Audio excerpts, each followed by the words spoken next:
Formula One has completed its 9th race of the 2022 season, and for the 6th time this year, that's right, this many times this year, Max Verstappen is the winner. He is looking on the top of his game right now, and he is pulling away in the World Championship. It's nowhere near over. We're not even halfway through the season. A lot could change, but the way it is looking right now, Max Verstappen is in a great place. His second straight won the Azerbaijan Grand Prix last week. He has also won at Saudi Arabia, Imola, Miami, and I'm forgetting one of them.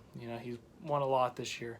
Spain. Yep, that was it. I knew it was going to come to me eventually. But yes, he wins. But it was not easy this time. Some of these races he gets out ahead and he just runs away with it. Imola ran away with it. Spain, after he passed Perez, ran away with it. But this one was a little bit more challenging. He was behind Sainz in some of the strategy calls and, the pit cycles. And one of the times he came out behind Lewis Hamilton, who was in third, fourth at the time. And so he was on the fresher tires. Hamilton was on old tires. So it wasn't too much of a challenge, but he was behind Hamilton for almost a lap before eventually using DRS to get around Hamilton. But so it wasn't easy. And then at the end of the race, Carlos Sainz, they had pitted for hards a little bit later than Verstappen. So he actually had fresher tires. A safety car came out at the perfect time for Sainz.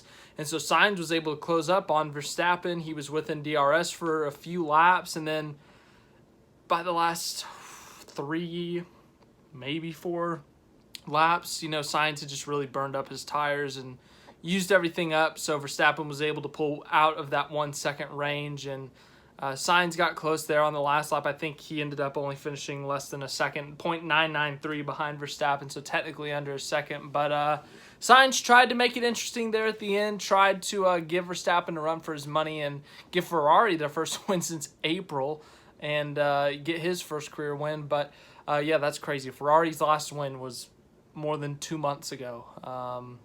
It's been Red Bull domination ever since then.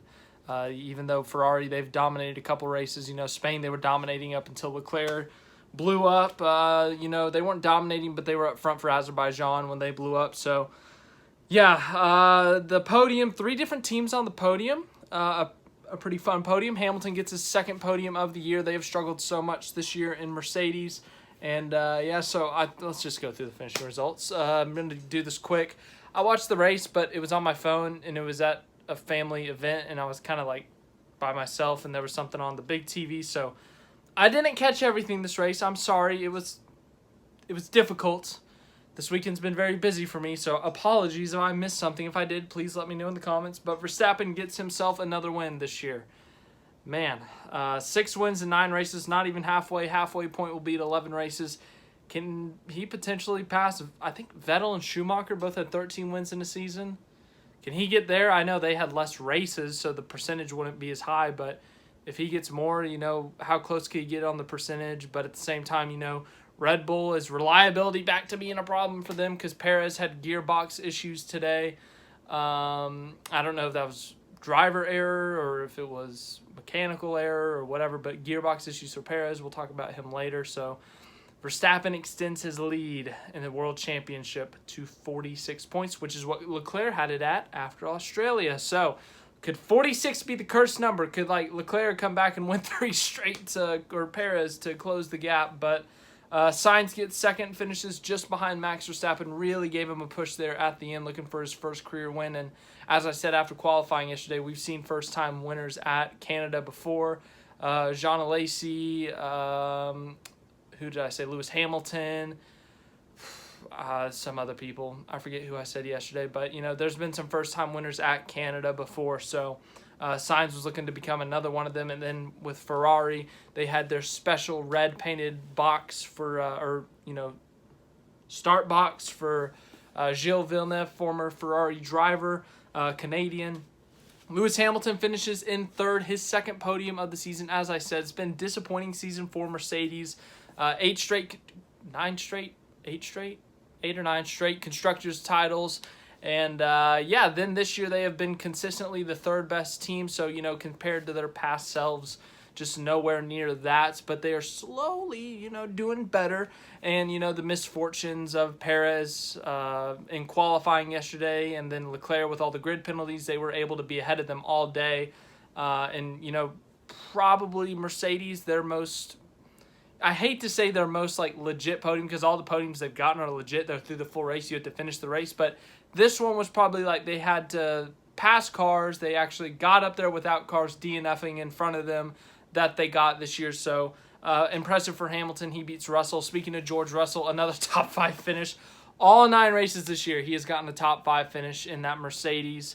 A 4th place finish for him. Only the second time Lewis Hamilton's beat him this year. But good run for him once again.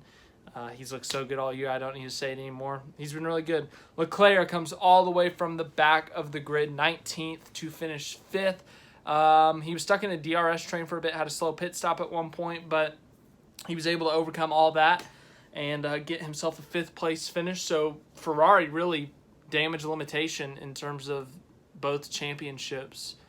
I think they actually they might have gained points on Red Bull, maybe a couple of points on Red Bull today due to the Perez DNF. So in terms of the constructors, it's actually a good day.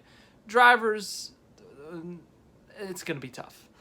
6th place Ocon, 7th place Alonso. Alonso was on the front row at the beginning of the day. Looked like he was going to have a good day, good shot at a podium, but fell back a little bit, and then he was having ERS problems.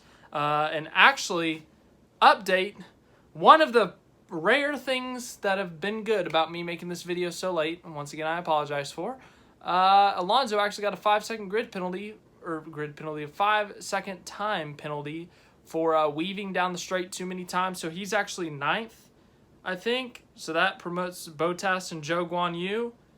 But Ocon in 6th looked pretty solid today, but Alonso I thought would do better. I think something happened there, Alonso was still there, but Alonso had his issues with his car, so that kind of screwed him. So then Bottas, Zhou Guanyu, Bottas, Alfa Romeo double points today. Zhou Guanyu finally getting points. I've been talking about this last couple weeks. This guy has the worst luck. He will be running in the points, just outside the points, fighting for the points, and his car just dies. They don't say why. They just say technical issue, retire, we'll talk about it later, and then they just don't say it. It just dies, and they don't explain it. Today, he finally did it. He got that point at Bahrain in the season opener, and he got 2 today. I think it's 4 now with the time penalty. So, great day for Zhou Guanyu. 10th place in his home race, Lance Stroll. How about that? Getting a single point. Home point for Lance Stroll. Good for him in the Aston Martin after their terrible qualifying session yesterday. But 10th place for him. Daniel Ricciardo, 11th. Started in the points. Sucks for them. McLaren has not looked great this year. 12th, Sebastian Vettel, just like Stroll, climbed up through the field after a poor qualifying effort yesterday. 13th, Albon. 14th, Gasly. 15th, Lando Norris had power problems all day, so he ends up 15th. Latifi 16th in his first ever home race. 17th, Magnussen started 5th, had some front wing damage at the beginning of the race. They forced him to replace it, and it never got better. Yuki Tsunoda did not finish after exiting the pits after a pit stop and just aiming for the wall. He didn't get the tires warmed up, and he blocked up and hit the wall, and he was done. And then Mick Schumacher. I thought today was going to be the day that he was going to score himself a point. Maybe 2 points. Maybe 4 points. Maybe 6.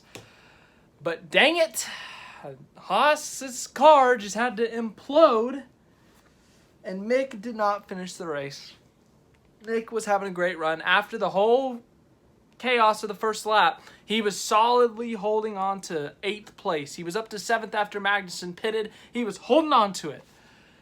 Then the car just dies. He had such a great weekend. He was looking so good, so comfortable in the car, and he qualified 6th in the wet. And the car died. So that's it. And then Sergio Perez. Perez, the gearbox blew up, and he had a rough weekend. It was a really bad weekend for him. Crashed in qualifying, which might have hurt the gearbox enough to screw him in the race. But tough weekend for Perez and for Mick and all those guys. And anyways, that's it for the race. Looking like a Verstappen could potentially run away with this thing, but you never know in Formula One. We said this last year going into the British Grand Prix. Verstappen could run away with it. And what happened at Silverstone last year? Yeah. Do we really want to relive that?